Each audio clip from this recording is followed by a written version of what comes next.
ya empat empat aja medianya ambil main badminton gitu. Tiba-tiba banyak. Ya kita nggak tahu juga, saya juga nggak tahu lah tiba-tiba banyak. Tapi ya terima kasih udah mau jauh-jauh ke sini. Ya kemarin saya juga udah ngumumin pensiun. Itu udah keputusan yang udah lama sih sebenarnya, cuman kan pengen upload pas ulang tahun aja biar nggak lupa. Paling gitu aja sih, kemarin juga udah lama kan minta Mas Herli bikinin videonya, cuman belum bilang buat apa, takutnya cerita-cerita nggak enak. Jadi ya itu aja sih sebenarnya. Ya alasan-alasan kenapa mundur ya pasti banyak yang nanya kan. Banyak yang bilang juga masih bisa, maksudnya masih berprospek, terus di compare sama The Daddies sampai umur segitu masih main. Ya maksudnya kalau menurut saya tiap manusia kan punya jalan hidup masing-masing ya, nggak mungkin bisa disamakan dengan orang lain. Dan menurut saya udah maksudnya retire kemarin tuh udah cukup puas lah saya dengan hasil saya, dan kita melalui pertimbangan yang banyak juga, saya tanya istri dan kita ngobrol juga sama orang tua, dan menurut saya yang ini keputusan yang paling baik ya kalau retire sekarang gitu. Nggak nunggu nanti lagi, atau dan nggak perlulah membandingkan diri sama yang lain lah, The Daddies gitu, dia kan emang lain lah, udah yang lain. Ya itu aja sih keputusan. Ya sebenarnya jujur sebelum operasi itu saya udah diskusi ya, saya datang ke rumah Pak Sekjen, Pak Fadil, saya tanya, Pak ini tuh gimana ya, maksudnya saya operasi nggak gitu, kalau nggak operasi juga nggak apa-apa, maksudnya saya berhenti aja gitu, maksudnya dengan pencapaian saya dapat, terus dengan umur, dengannya itu saya berasa saya udah happy lah, saya dengan ini saya puas banget gitu. Terus Pak Fadil saranin udah kamu operasi dulu, nanti kita lihat aja ke depan, kan nggak tahu gimana, yang penting sembuhin dulu aja kan, mau main lagi mau nggak main lagi ya apa-apa katanya, nanti biar disembuhin dulu, kita nggak tahu ke depan gimana ya. Nah, akhirnya saya ikutin saran Pak Fadil, kita operasi dulu ke sana. Dan kemarin kan kita udah main juga, udah nyoba di India, dan hasilnya kalau menurut saya nggak memuaskan.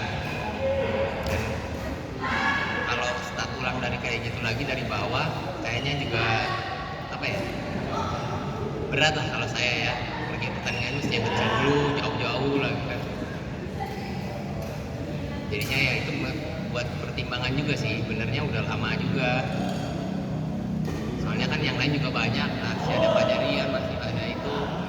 Ya maksudnya biar mudah aja lah, kan saya juga udah lama main, udah lama di pelatnas. Dan ya itu pertimbangannya sih maksudnya.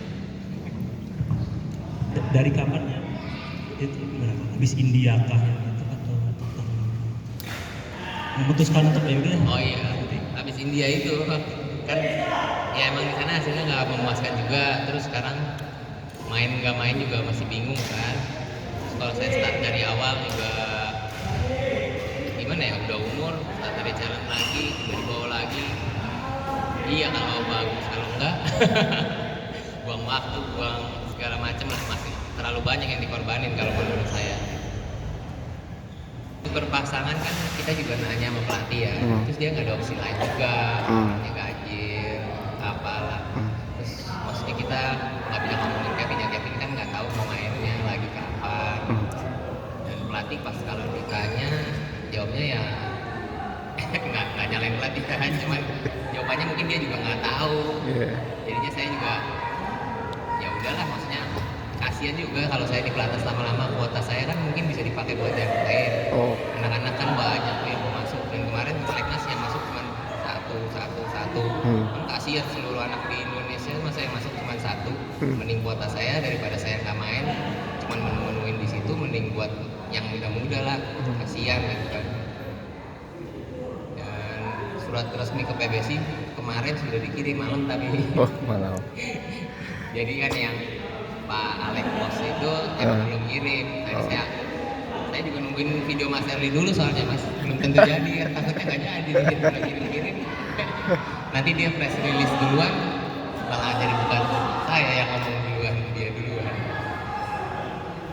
Ya itu sih paling. Ya kalau ngobrol dengan Kevin, sebenarnya saya dari yang mau operasi itu kan kita udah meeting ya sama Ko Heri, ada Polar, sama dia. Makanya kan kemarin tuh Kevin paten sama Ratna dulu, saya bilang ini belum tentu mau main lagi Vin gua. Jadi lu partner nama yang lain dulu aja, jangan ditungguin. Kalau dulu kan dia nggak main lama tuh, yang pas saya operasi pertama nungguin kan. Yang ini saya bilang belum tentu mau main lagi gitu kan, kita nggak tahu hasil operasi yang kedua gimana dan nunggunya berapa lama buat beneran performnya baik kayak dulu lah. Dan dengan umur ini juga belum tentu performnya bisa balik 100% seperti dulu lagi gitu. Jadinya mending kalau dia mau fight, saya bilang ya main muda aja, kan banyak yang muda-muda gitu.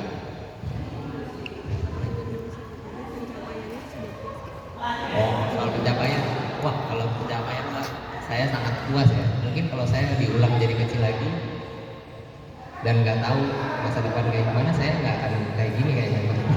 Udah gagal di tengah jalan ya, udah keluar pelatnas, jalannya kemana-mana, terus masuk lagi. Ya emang ada berkat dan ada rezeki juga sih. Dan kalau dibandingin yang lain mungkin banyak yang lebih bagus dari saya, yang lebih top, yang lebih komplit.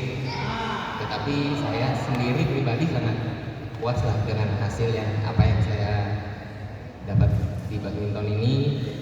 Dan makanya saya udah decide buat pensiun. Ya kemarin tuh emang dukung aja dan jujur nggak minta apa-apa juga. Ya arah mau kesana ya belum tahu ya ke depan gimana, dan kita apa ya pengen juga sih lihat bulu tangkis Indonesia lebih baik lagi. Ya, kemarin ada diskusi sama Pak Fadil, sebelum itu kan saya juga ke Makassar bareng Pak Sekjen PBSI. Dia juga ada suggest dan saya juga udah bilang, udah pamit Pak. Terus dia ada nawarin juga ngobrol-ngobrol gimana tempatnya nanti bisa bantu-bantu di sini, tapi siap gimana ya siap Pak, nanti bisa ngobrol aja gimana. Paling itu aja sih. Sementara paling mau nikmatin dulu jalan-jalan sama keluarga aja Mas.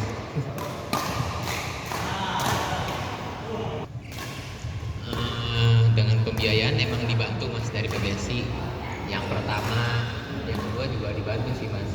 Ya saya berterima kasih juga dengan PBSI, Pak Fadil terutama ya. Saya kan sering diskusi lama dia ya. Dan kenapa nggak langsung dua-duanya? Kemarin dulu emang ada dua-duanya, tapi kata dokternya kalau langsung di dua-duanya nih setahun pasti nggak bisa main. Nggak ada bantuan lopangan katanya. Coba dulu yang lebih parah dulu, nanti siapa tahu yang kanan nggak perlu dioperasi, dia bilang gitu. Dan akhirnya tapi yang kanan sakit juga dan balik lagi ke dokter yang sama. Ya itu sih paling cuman dia dari sananya nggak mau operasi dua-duanya. Saya udah bilang langsung aja. Dia bilang jangan, nanti kamu nggak bisa jalan setahun katanya, nggak bisa main gitu pasti. Recovery-nya jauh lebih lama soalnya nggak ada bantuan support dari sebelahnya gitu.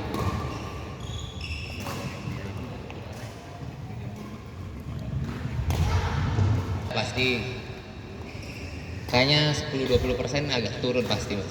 Ngilu tuh tetap ada, kadang-kadang suka nyut gitu, lagi main tuh nyut gitu, nah hilang gitu.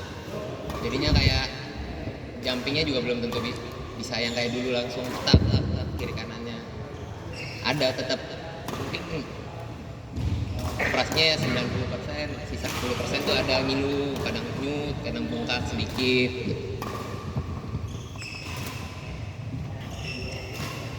Ya kalau tetap dengan Kevin sebenarnya musuhnya kan sama aja ya, yang masuk Lee Jo Hui lagi, Ciraseti lagi. Dari zaman saya main juga mereka juga yang main benernya ya.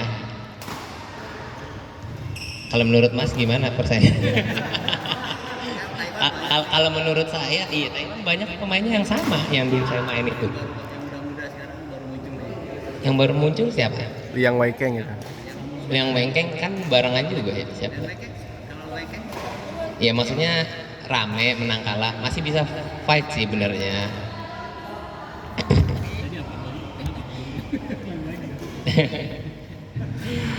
Ya kalau dibilang masih fight pasti masih bisa fight, semua orang masih sayang. Kemarin juga sponsor segala nanyain kan, ini masih dikontrak sampai Desember kenapa tiba-tiba mundur kan. Ya itu pertimbangan saya juga, saya udah rasa ya udahlah daripada kita mau ngapain nggak jalan juga, nggak belum jelas juga mau ngapain kan. Terus kalau start dari awal juga berat, dan kalau partner Kevin lagi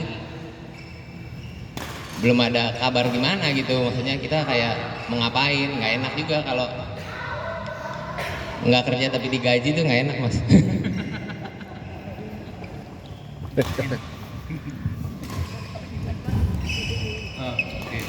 Impian di bulu tangkis apa ya? Kalau dulu sih mimpinya cuma pengen ranking 1 dunia doang sih mbak. Kalau menurut saya udah sangat puas, makanya saya bilang tadi saya nggak ada nyesel juga. Maksudnya udah sangat happy lah dengan apa yang saya raih sampai saat ini.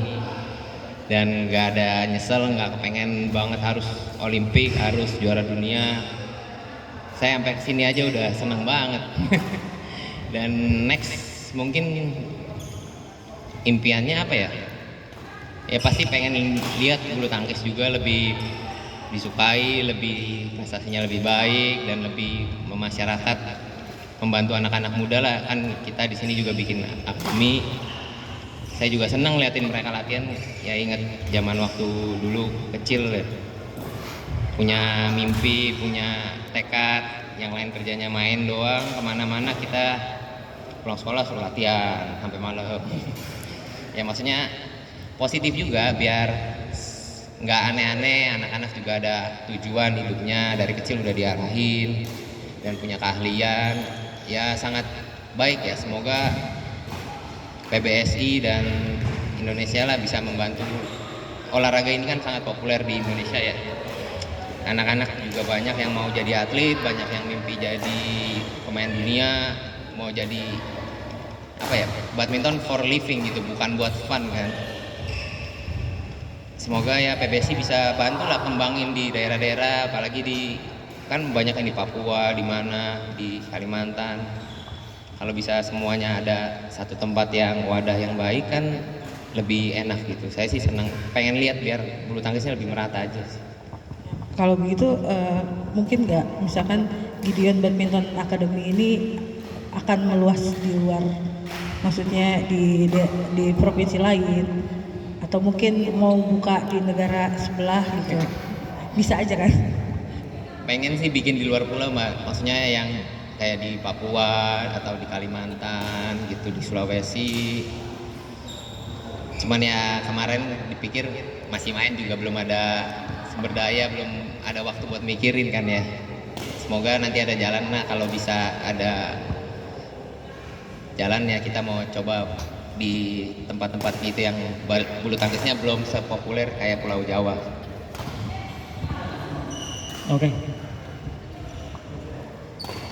Oke sih. Kepala ya kan dari kecil latihan juga sama papa.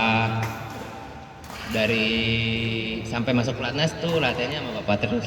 Dari umur berapa terus keluar pelatnas juga pas umur berapa ya mas? 2012 ya, 21 itu. Saya kan resign juga tuh dari pelatnas. Akhirnya latihan di klub, balik sama bapak lagi gitu.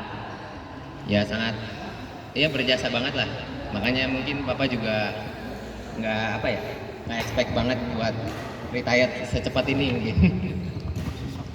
Hah?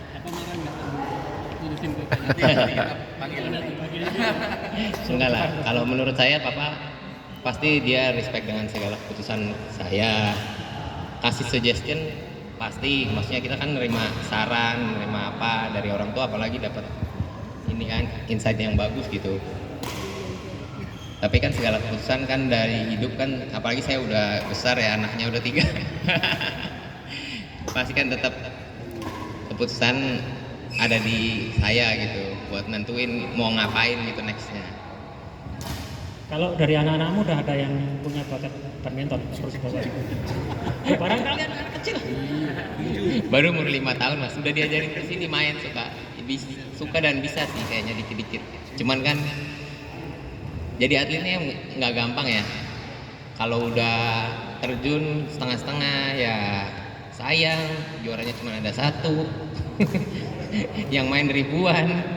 Iya kalau juara, kalau enggak ya nggak apa-apa sih. Nanti kalau anaknya pengen pasti kita arahin ke sini.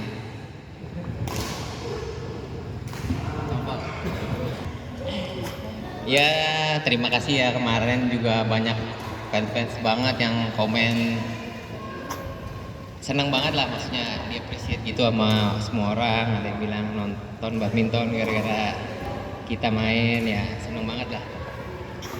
Dan momen paling berkesan tuh Asian Games ya mas ya, kalau menurut saya, soalnya kita udah main di sini rame banget, cari tiket buat keluarga aja nggak dapet, susah, beli sendiri dapat kelas 2 di belakang tiang.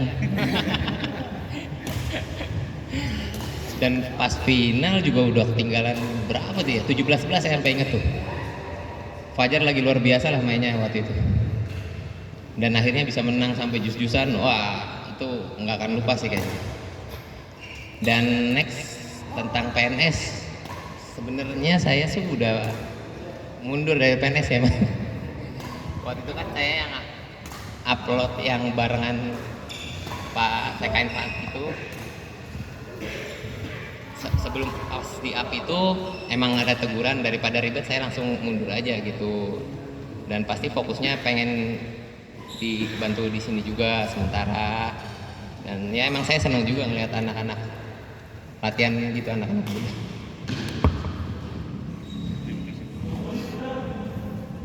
Gideon ya yang berjasa, kita dengar apa mungkin dia mau disampaikan. Mungkin di sebelah sini Pak Karno duduk di sebelah sini Pak.